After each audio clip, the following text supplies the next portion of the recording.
ask our customer which network provider are they using. This is very important because of the ease of the activation.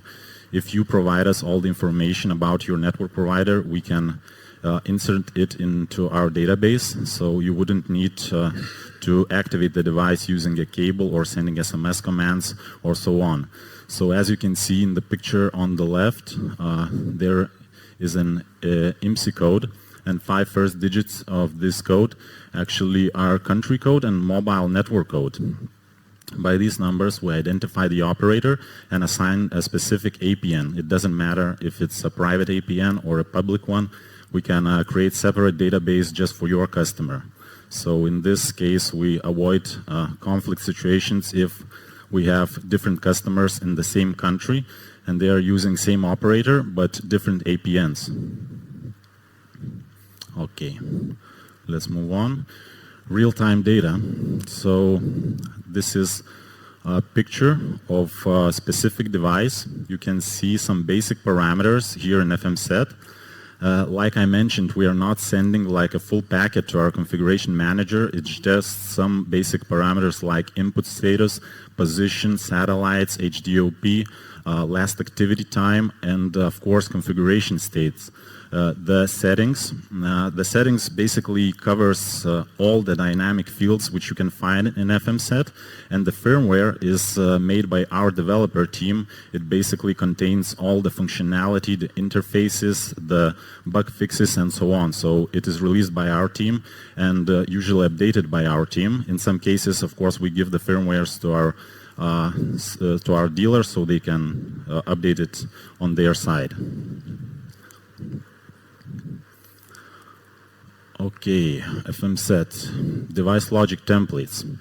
Basically, it's the most interesting part and the main part of the device logic, but at the same time, it's the most complex one, most complicated one, and sometimes it's very hard to understand from the first sight how it should be configured.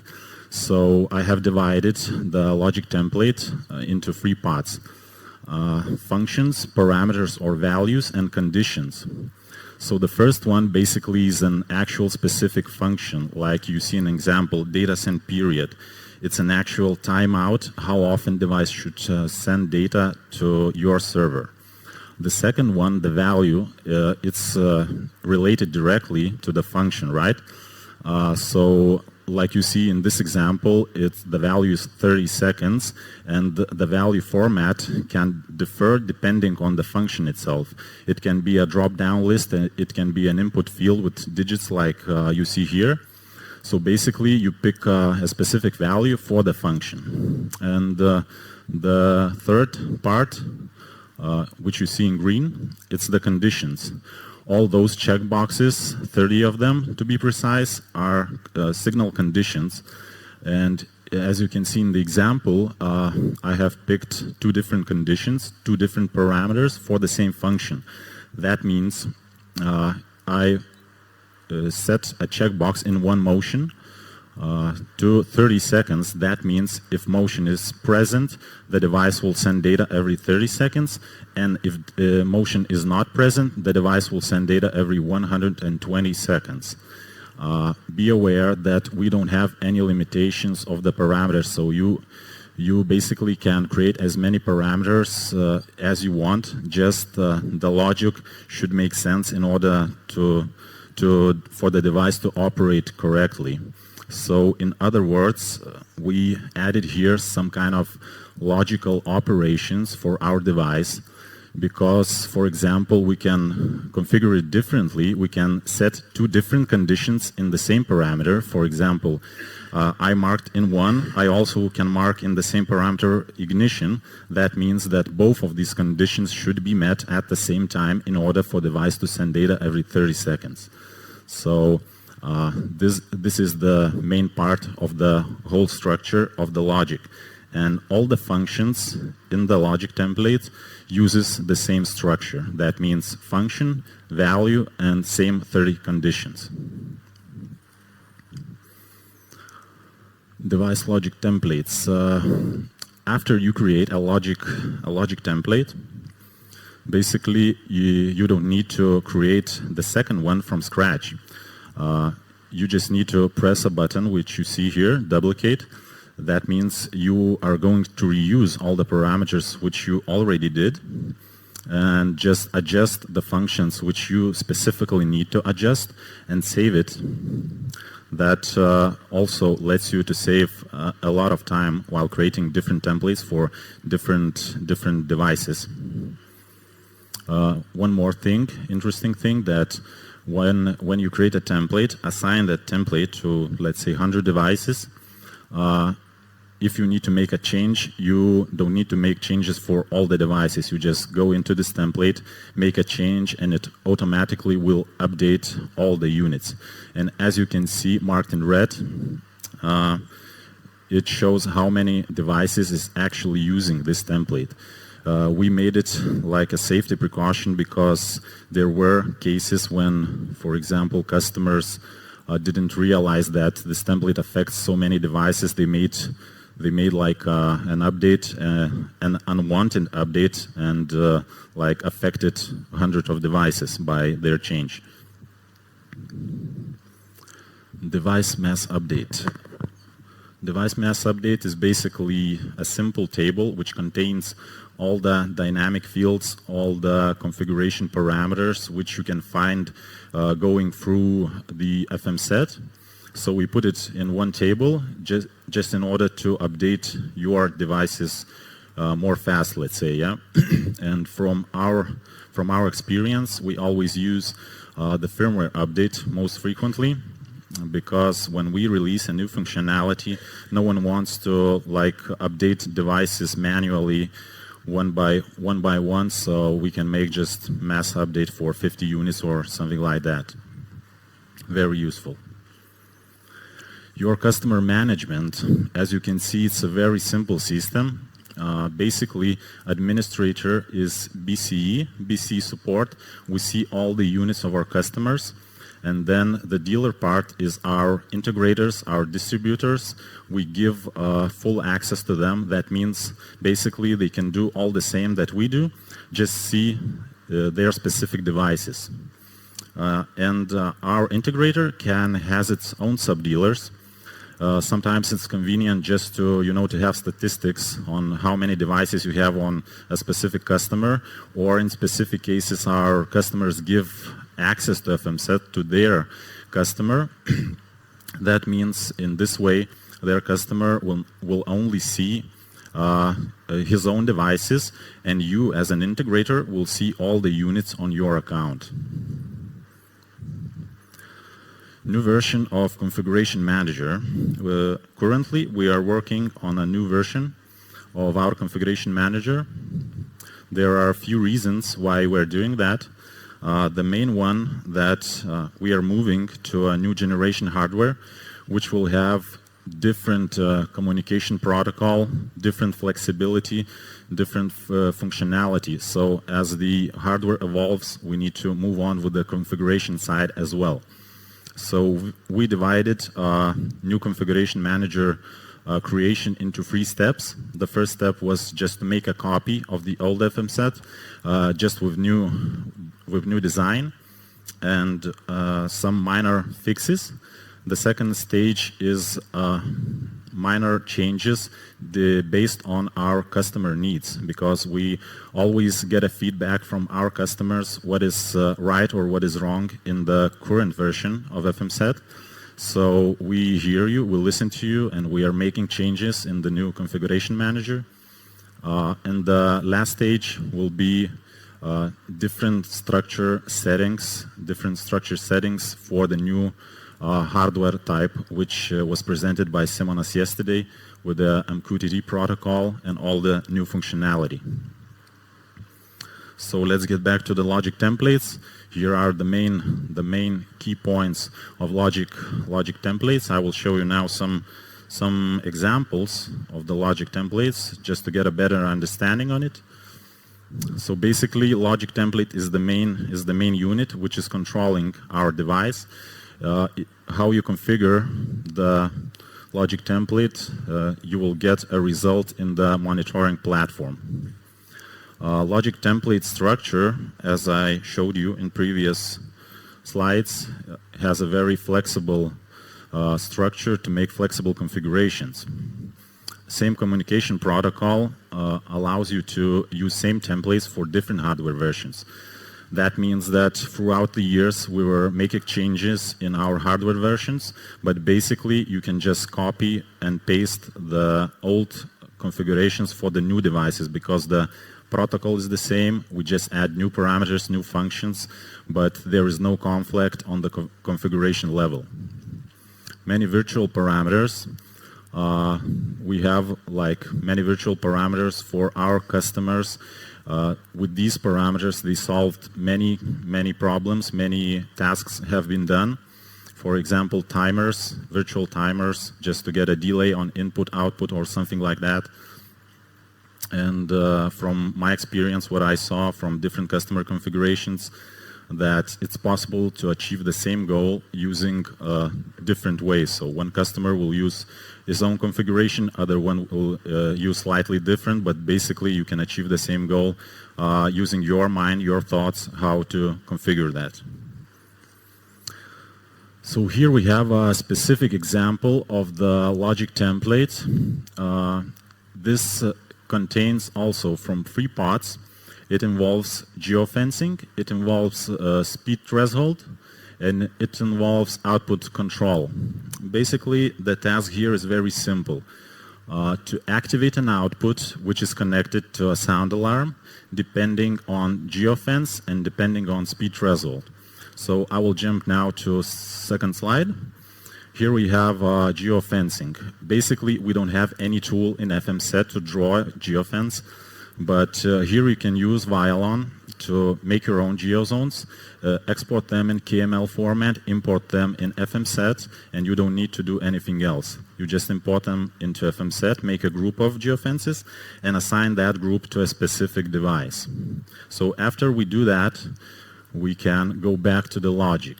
And as you can see on the left side, first of all, we are configuring GPS speed threshold. You can see that I have set 2 different speed limits. The first one is like 50 kilometers per hour, depending on geozone. When the unit is inside the geozone, the speed threshold is set to 50 kilometers per hour. When the unit is outside geozone, it's 120 kilometers per hour. And then we move on to the right side, output 1 control. And you can see that output is controlled by GPS speed present signal, which we just configured. So in this way, we see how 3 different functions are related in the logic itself. Okay, next topic, eco driving. Basically, very popular topic at the moment. So we have also, I can divide also into 3 parts what we have at the moment. So we sent a server like parameters for the eco driving, which later on you can build reports on. You can make output control for, let's say, sound alarm, the same sound alarm we just talked about. And also we have a crash detection algorithm. So this is the first method. You can see some settings on Wialon side. You can see some settings on our logic template. So this is very easy because you only have to mark one function, acceleration max values, and that's it. The device is making the first analysis inside of the processor of the device and gives out the maximum values for the measurement period to Wialon. Then you just need to add the values on the Wialon side, which you will consider to be like harsh acceleration or harsh braking or so on. And that's it, nothing else needed. The second part is we actually have thresholds of acceleration, braking, and cornering inside the device. You can put the threshold here, and then internal signal is generated, which you can use later on to connect a sound alarm for the driver, so he would know that he's exceeding. For example, some violations happened. And the last one, which we already used along with Wialon, it's crash detection. basically we have developed the algorithm which contains of 3 parameters, and we detect accidents. Those parameters are crash pulse length, G1 force start value, G2 force mean value.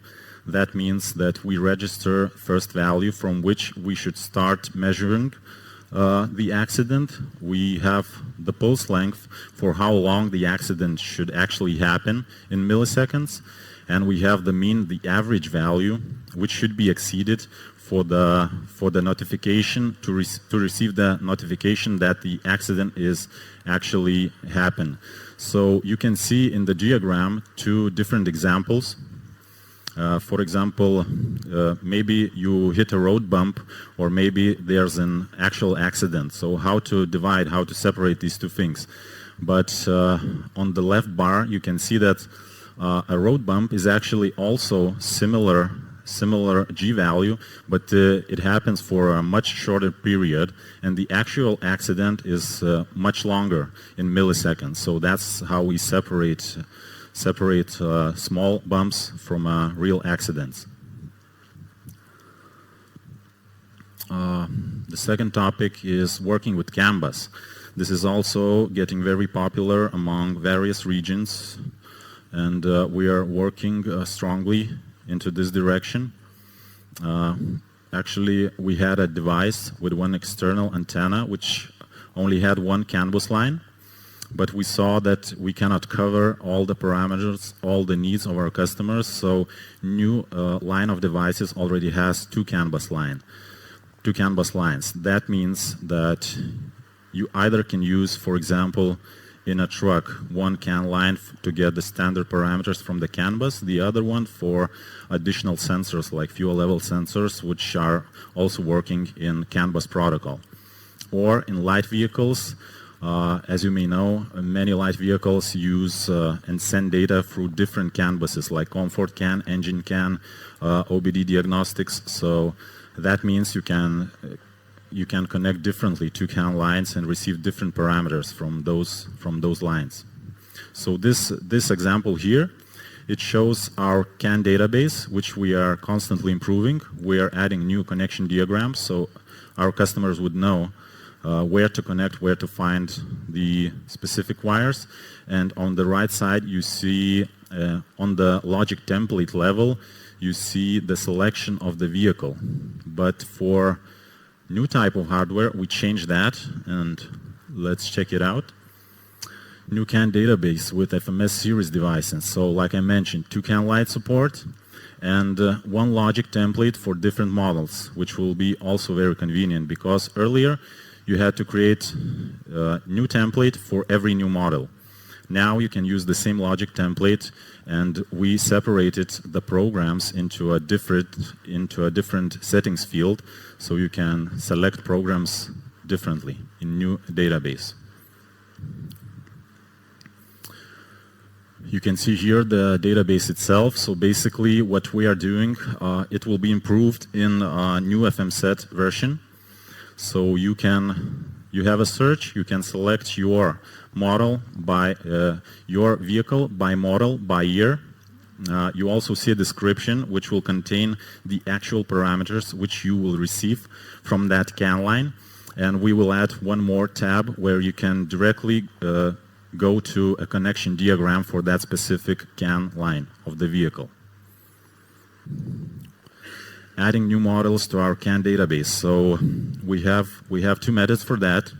The first one is very simple. It's if you know the connection place, but for example we don't have that model in our database, you just connect our device to the CAN line, and we can make a log remotely. And as you can see in the on the right, it's BCE Tachograph receiver application. It's actually used for tachograph reading, but we also reused it for CAN log, for receiving the CAN log. So I will speak about the application itself later. But that means that we can configure the device remotely and receive the log from the device, no matter of the country, to our PC remotely. Then we analyze the log and make a firmware for that specific vehicle. And we have another device, which you see on the left. This is a separate device, Scan Analyzer. It has its own application, which you need to install into PC. And I will try to tell now why do we need that device and how it's different from scanning with the help of FMS device. The problem of scanning with FMS series device is that we have strong limitations of the packet size because of GPRS traffic and the processor of the device. So we just take a very small frame of the CAN log, and with Analyzer we don't have those limitations, so we can take a much bigger log from the vehicle. And one more thing, we scan it with instructions. That means that we pre-create specific commands for the customer to execute them at the time of scanning. For example, you sit in the vehicle, you connect this device, Scan Analyzer, to the CAN bus. You hit the button Start, and it shows you which command you should execute. For example, press the brake pedal, press the clutch pedal, raise RPM to 2000, open door, close door, open trunk, and so on. After that, our developers, while analyzing the log, they actually see what have you done in the real time in the vehicle, and that helps a lot to figure out the actual parameters in the log and create the firmware more easily. So these are the two methods of adding new models to our database. And the final topic is digital tachographs. I have shown you the application in previous slide. Basically what we have now, we have DDD file download, both the truck file and the driver card files. Real-time data, the status of the driver, odometer, and driver ID, of course. And as you can see, connection is through CANLIGHT. From our experience, we saw that you only can retrieve all the data if you are using CAN line. Because our method is, I would say, complex. It's not easy to use it, but it actually works. It depends strongly on the connection to the tachograph. It depends on the settings. The settings are quite complex, but you can retrieve all the information. You need to have our device, of course. You need to have BCE tachograph application. You need to have a company card, which you can take from your road inspection. And every time we read the data from the tachograph, we leave a mark in the tachograph that files has been downloaded with this specific company card. Yeah, so it's like for legal information. And here we can see the supported versions. Of course, the most popular ones, they cover, I guess, most of the markets, Siemens Video and Stoneridge SA5000. And this is the application, which you already saw. Basically, we can divide the main parts. Application settings, we see there server ID, which should be set in the configuration manager, so the device would know where to connect to check is any download needed or to send the file itself to the application. Also, you see download periods. You can define how often the device should download the file separately, the truck file and the driver cards. In the middle, we see status of the application. It's very convenient if something is not working, so you will see maybe the problem is with the card, maybe it's with the reader, maybe it doesn't reach our retranslator, our server, or something like that. And the last part is more for our developers. You can see the log there, so when device actually connects to the application, there are many different logs, and if something is not right, our developers can find out the issue very fast by just checking those logs. And currently, we are working on a new version of this application, so it will be able to handle more than one company card at the same time, because we got a feedback from our customers that it should have been done. So here you can see some relations between the application and the settings of the device. As I mentioned, there's the server ID which you copy and you put it into FMSet for a specific device, so the device would know where to connect for authorization and where to connect for sending the data. Actually, everything is already fully integrated with Wialon. So in the part where you see data file server, you can actually set Wialon IP and port, and the data will be sent directly to Wialon. So you just need two applications to analyze the data. So one of them is Disketa. It keeps the files. It keeps the files in Wialon. The other one is Tachograph, as I remember correctly. Tachograph, so it analyzes the driver card data. And here you can see a picture from Wialon, from real-time data. It's very easy to use, just one checkbox away from receiving the data. You can see, of course, the driver ID, the driver statuses. Is he driving? Is he available? Is he working or resting? And you can have the activity panel as well. So that's it. I hope you have some questions so we can discuss them now. Thank you. Yes, so actually we have one question from the chat. Yeah. Let me voice it. So, okay, I'll try to do it by memory. Oh no, it's okay. So, what device would you recommend for this car truck security agent to recover stolen vehicles? To recover stolen vehicles? Yes, for stolen vehicles recovery.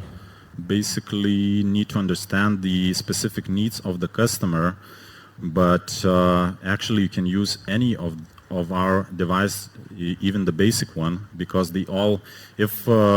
go back to the eco driving, for example, for crash detection, eco driving parameters, and so on, we support it on all our units. So, but basically depends on the customer requirements. What actually does he need? The specific functions, I mean. Okay, so Danilo, if you are now watching the video streaming, you can contact directly with the Baltic Car Equipment Specialist, yeah, sure. And discuss this issue with the individual project. Yeah. So anyone has a question from the audience here? Okay, one question from Sergei Luchanka.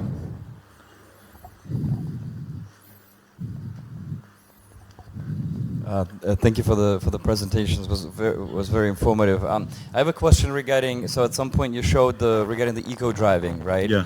The screen for the eco driving setup on Wialon, along with the setting from FMSet, I think, on the same slide, right? So and I understand you guys are very tightly integrated with the way we work with eco driving, where you can set. Instead of picking custom parameters, right? Pick specifically acceleration, braking, etc. But then it's still up to the integrator to define those G-forces, right? Yes, that's correct. So, one of the things that a lot of integrators often run into as an issue is trying to figure out what's that right G-force would be depending on the type of vehicle. Whether it's a passenger vehicle or mid-sized truck, full-size truck. Do you guys do any recommendations to help with identifying the right one quicker? We have some experience, but it's basically the best way is through testing. I mean, when you have a specific vehicle, you always have to install the device and have it run for a few weeks, just understand the actual values. Of course, we're making tests on our side, so we have some experience on the settings, so we can recommend that, to our customers for some types of, mostly it's light vehicles, passenger cars,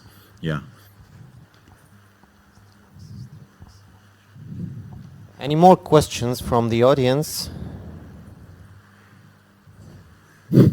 Another question from Sergei Luchanka. Just one more quick thing. So on FMSet, so I understand that's a maintenance server that through which you can push the configuration over the air into the devices. Yes. So when you do bulk updates, right? So when you define the new configuration of the devices, does it work the way, is there some scheduling check-in mechanism on the device side that every 24 hours or so checks in, or you can push it on demand? I got the question, basically, the server itself cannot influence the update. It always waits for the device to connect. So we have a specific algorithm just to save GPRS traffic. So our device supports, of course, UDP and TCP protocols both. In UDP protocol, device is connecting to our server every 10 minutes. In TCP protocol, it's connecting every 1 hour.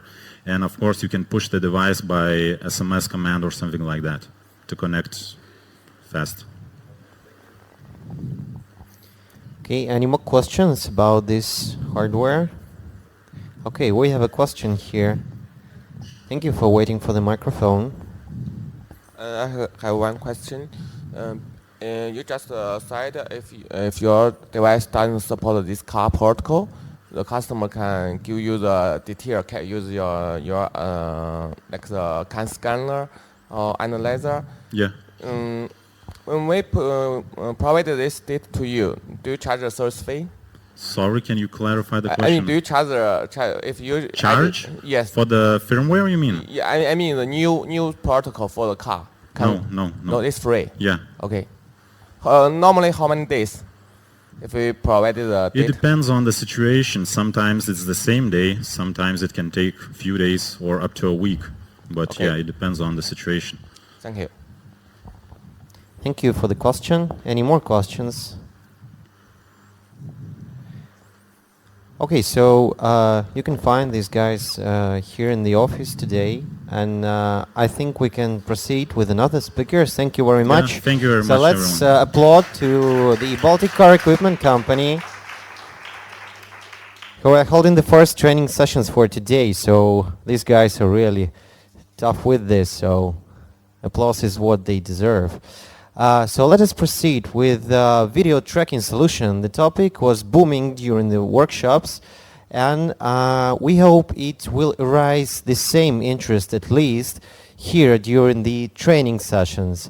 So let us give a round of applause for Streamax company.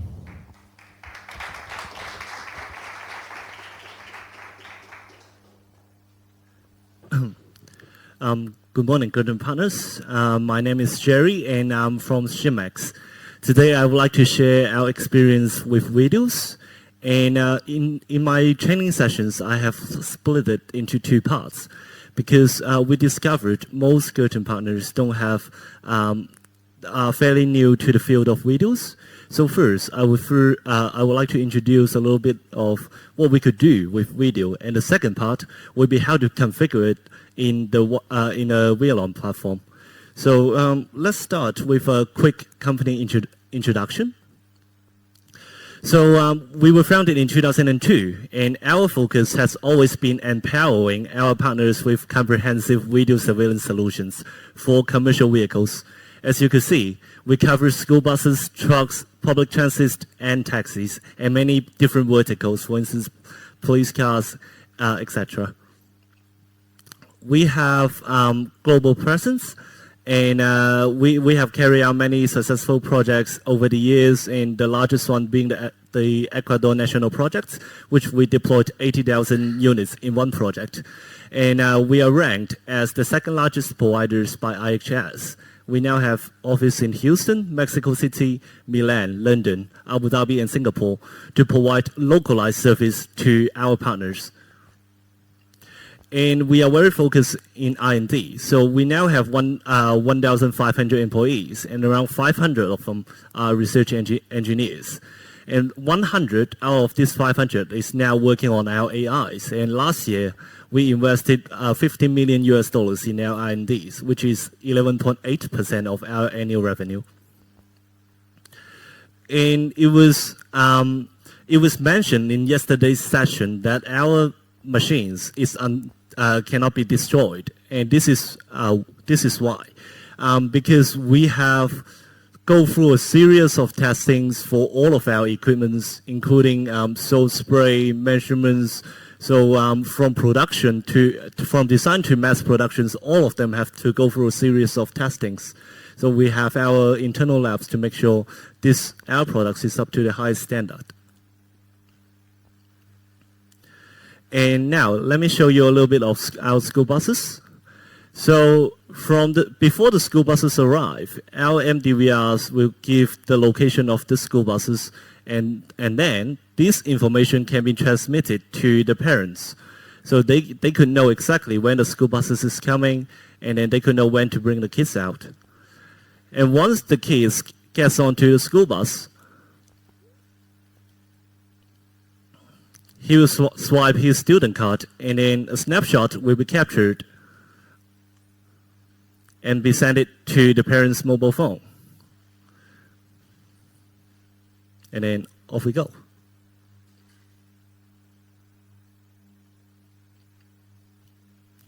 And during the trip, the operators can see all the videos from all the angles of the cameras installed on different sides of the school buses, and they could do live streamings on Wialon to see, as mentioned by Bus OK Solutions in yesterday's conference.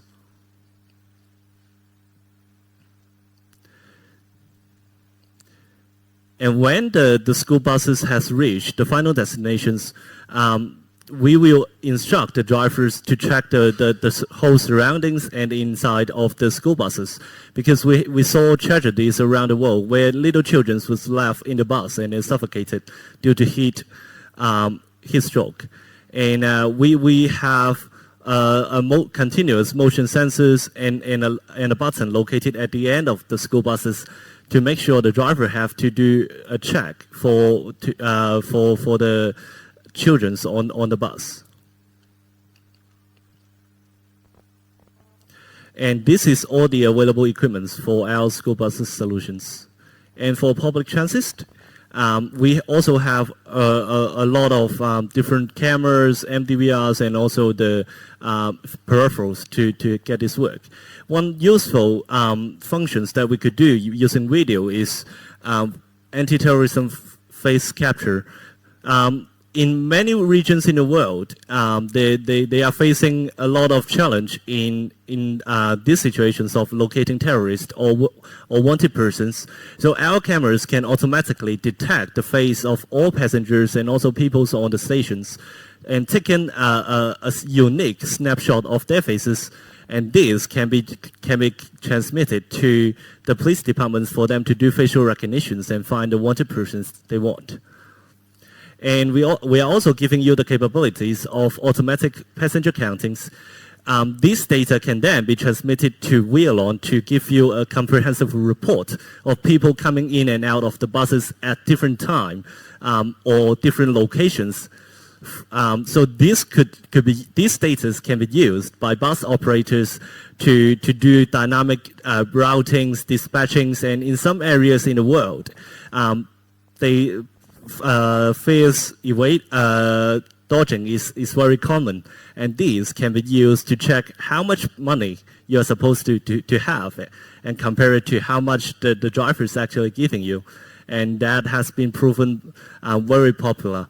And this will work very well with the Wialon platform to give you great value when you sell this. And we are also giving you passenger information systems.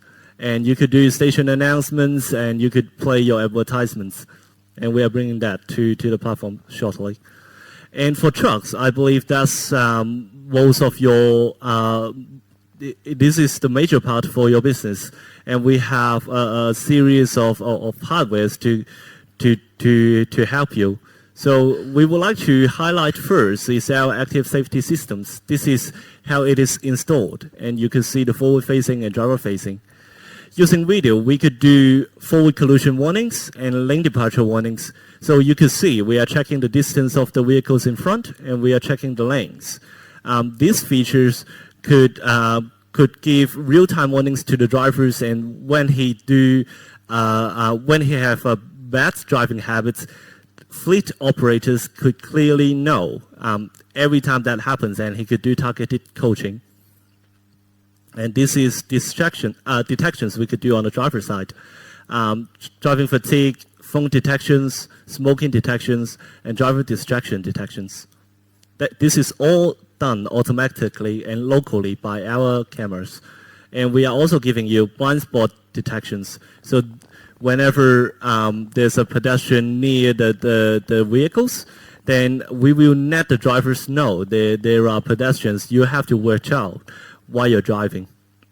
And we are giving you drivers' facial recognitions for driver verification. And in a control case studies, using these systems, we ran on 1,000 vehicles for 90 days. 9.5 million kilometers has been driven, and only 5 minor accidents happened during this control study period using these systems. And it goes into a 60% claim reduction compared to same time last year, and a count of 0.55 accidents per 100 million kilometers. This is the value of videos that could bring to you. Before, videos could only bring you recordings. You could go back and see after you have an accident. But now with the AI technologies, we could give you real-time interventions. We could give you all the near misses that you wouldn't capture if you don't have videos. I would like to show you how we are going to configure it on the Wialon platform. So using this little guy as an example. First, once you install this on the vehicles, you have to go to the App Store either from iOS or Android to download the app called EasyCheck. This will connect to the wireless API generated by our devices, and then once it is connected, you could log on. And once you log on, you could use this mobile app to program the devices on all the parameters you want to set. For instance, what kind of alarms that you want to... Oops. Okay. So using these applications, you could set all the parameters you want to set for our devices. And one of the things that regarding to video is that when you install it, you have to see what you are trying to capture. But it is very complex if you don't have a monitor on your vehicles. Using our app, you could use your mobile phone or your tablets to see exactly where the camera is pointing. So you could use your phone, so you could look, and then you could adjust the angle, and then you could set it. And that makes the whole process much easier. And then you could also set all the parameters, for instance, server settings. Which server are you reporting to? For this instance, of course, Wialon. So you could, as you can see, you could input all the server's parameters in here. And the second part will be to configure the server side for the video devices. As we know that you cannot directly transmit video streams to the Wialon server, therefore you need a separate server as your media server.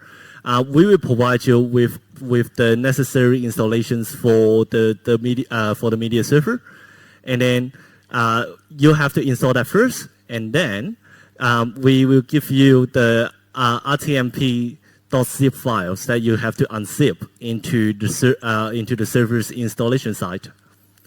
Once that's done, you have to go into the server's installation files to find the name called server control.ini, and using a TXT notepad, then you could change the settings in here and find the server count and then change it to whatever number that was before. So for instance, before it was 31. Once you add RTMP, then you have to change the count in here to 32. And then by copying this 4 sentence into that notepad, then you're good to go. And you should be able to see in the server's control panels that the RTMP server is now up and running.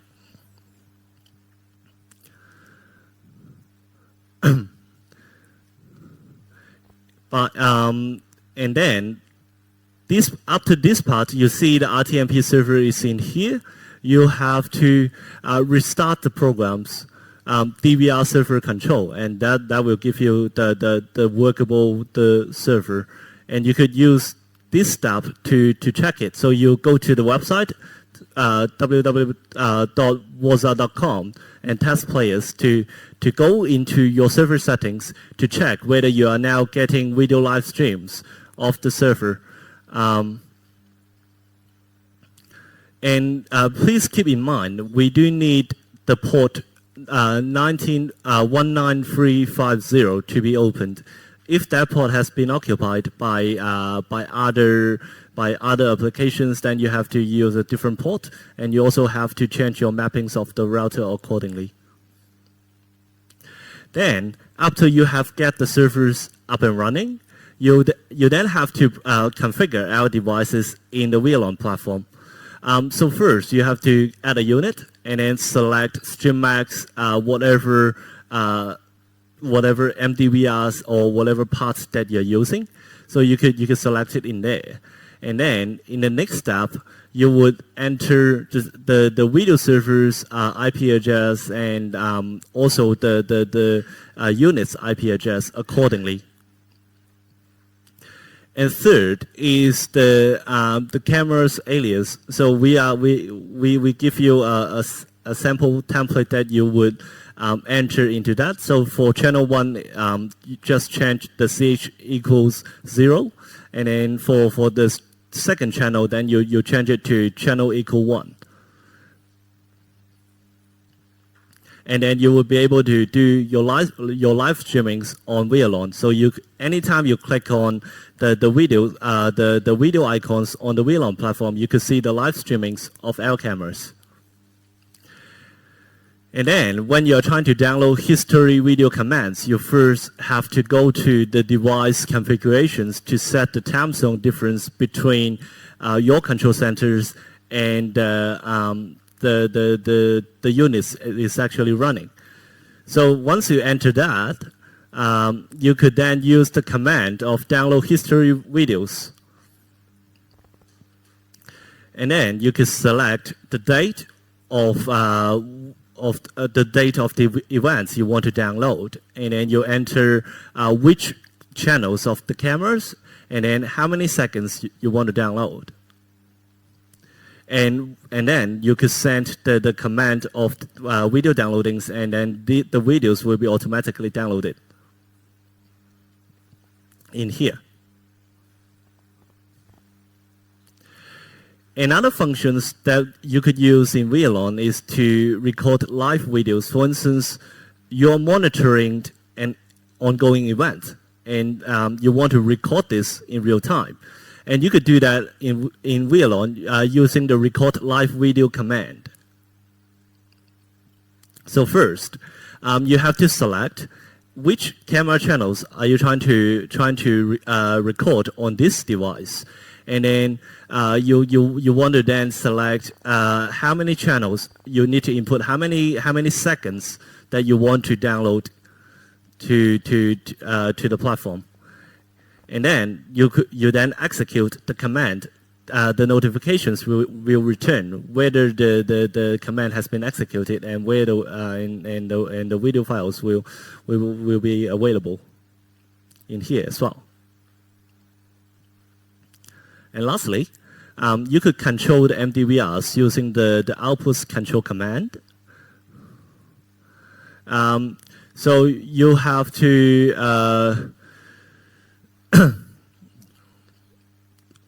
first go to get output status to get the output, and then to activate the output, you need to use the command of activate the output. So this command is basically used for you to transmit certain settings or parameters in a set format to transmit it to the MDVRs to change the settings. We will give you a whole list of all the commands that you could use with Wialon to configure different parameters in the MDVRs. And then once you have done that, you have to go then set the outputs off using the commands. So there will be a list of all the commands you have to go through, and that will be all. Thank you.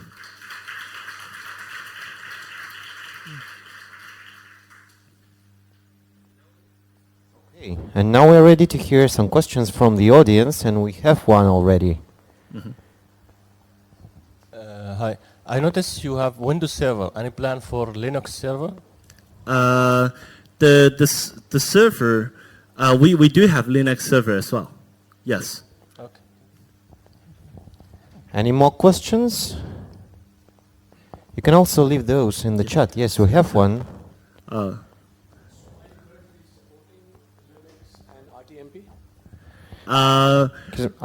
Please repeat the question for those watching video streaming. Okay, so you mentioned that right now you're supporting Linux server. SIBA can be installed on Linux, right? SIBA right now only supports in Windows Server, and RTMP is running on Windows. But for Linux, we have different workarounds. Not for SIBA, but for other applications. Okay, that was my question. Yeah. Okay. Okay, we have another question. Thank you. I want to know if this solution is integrated with the Wialon local. Sorry, I didn't get the questions. Is it integrated with, compatible with the Wialon local? We have spoken about Wialon hosting. Oh, no.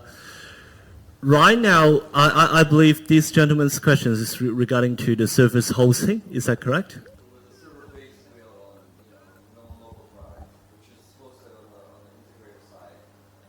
Oh, okay. So regarding to the hostings, we actually given you a few options. So the first one is to host it by you guys. So we will give you all the instructions and all the files that you needed to host your server. And the second part is we will be launching our video server. So we will host the video service for you guys as well. So yeah. No, I think the gentleman's wondering more about. So he has a Wialon local product from our side, right? Mm-hmm. The Wialon that's installed on his server, and if your setup is compatible with Wialon local, which is installed in his infrastructure, can it? Okay. So it will depend on your Wialon local version. If it is latest, because video has been recently integrated, so if it is latest, it will be supported. But of course, for live video, you will need to set up a separate RTMP server.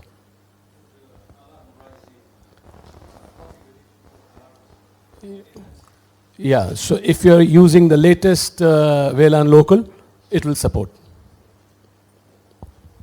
Okay, thank you. Do you have any more questions from the audience? Sergey is a very active listener today. Jerry, thanks for the presentation. Really fascinating things, especially on the AI side. And I was just wondering, really briefly, without going into too much detail, just conceptually in the pricing. Is AI, the pricing on your solution is all inclusive, or is the AI side, things such as face detection that you showed, passenger count, which is all video based, right? Is there some, additional fees outside of, what anyone here would need to pay for the hardware when purchasing from you, or, everything's inclusive? For instance, if you are only considering the hardware, then so we will have a basic AI function set that includes all the available features that we are offering right now, and they we generally sell them one-off with the hardware, so you don't have to pay any extra monies. But for instance, if we come up with new features in the future that may for instance, substantially changes what we could offer, then that could be extra license. But we are not sure. Generally, right now, we are selling that all inclusive with our hardware. Thank you. Okay. Okay. No questions from the audience, but we have one from the chat. So is this solution integrated with Nimbus solution by Gurtam? Working on it. We are working on bringing the integration a step closer right now. We are fairly new to Wialon, and we have a lot of work to do with the Wialon team to bring all the features online. Okay. Hope the question was answered.